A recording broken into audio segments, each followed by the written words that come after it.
Children tend to idolize their parents and look to them for protection. So imagine finding out that the father you love is a serial killer.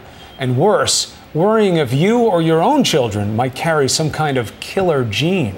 Tonight, a daughter tells her emotional story, and one of the things that might stick with you is the phone call you will hear. A serial killer describing in a shockingly matter-of-fact way how he ended the lives of his victims and why he did it. It is a chilling moment in a story that's rarely been told. Here's Juju Chang.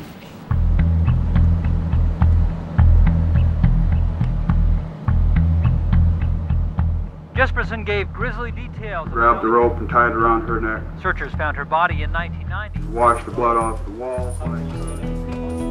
Logically, I know he is the father that raised me, and he is a serial killer, but to combine the two, it's just not possible for me.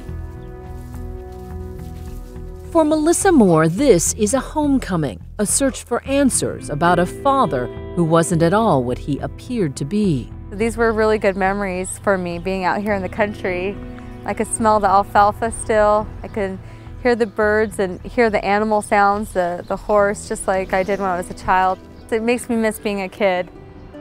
It was a scrappy upbringing in Toppenish, Washington, a rural community where the welcome sign celebrates where the West still lives. So I have memories of riding my bike, and my dad would kind of run behind me as I would be pedaling down the street here.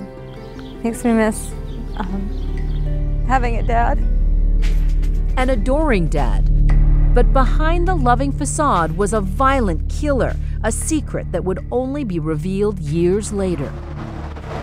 Melissa is the oldest of 3 children and always looked forward to when her dad, a long-haul truck driver, would return from a trip. First thing I would do is, when he got out of the car, I'd run up to him and go for his pockets for the change that he had left over from his day, and I got to keep the change, and I would save it up to buy a little gum and things like that.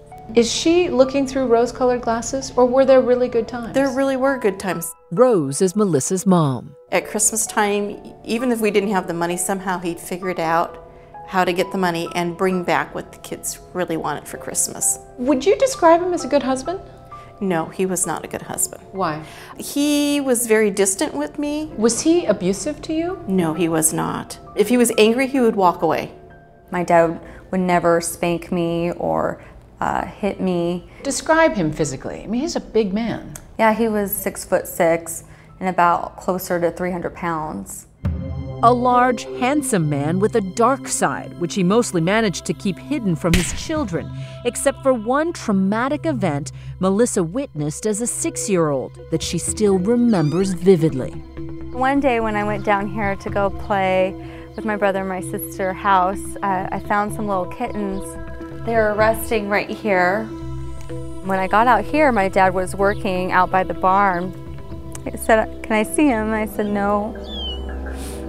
He grabbed them by the tail and hung them on the clothesline and wailing, screaming their little kitten screams.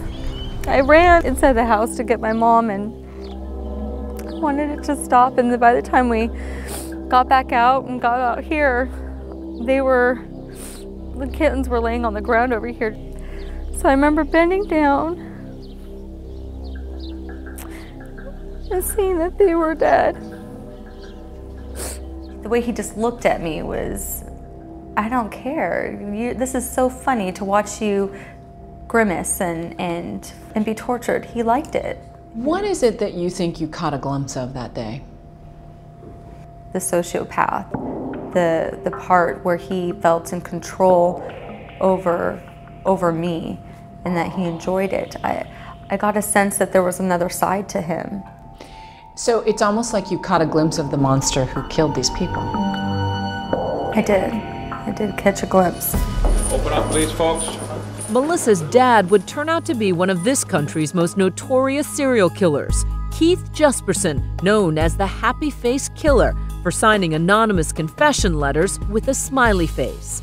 It was a violent side he certainly didn't reveal to Rose when she fell in love with him as a teenager. These photos were licensed from the family. When you're young, you don't realize that this person's going to become who they become. And at the time, he was a very charismatic, considerate young man, and I had no clue that this is what he would become.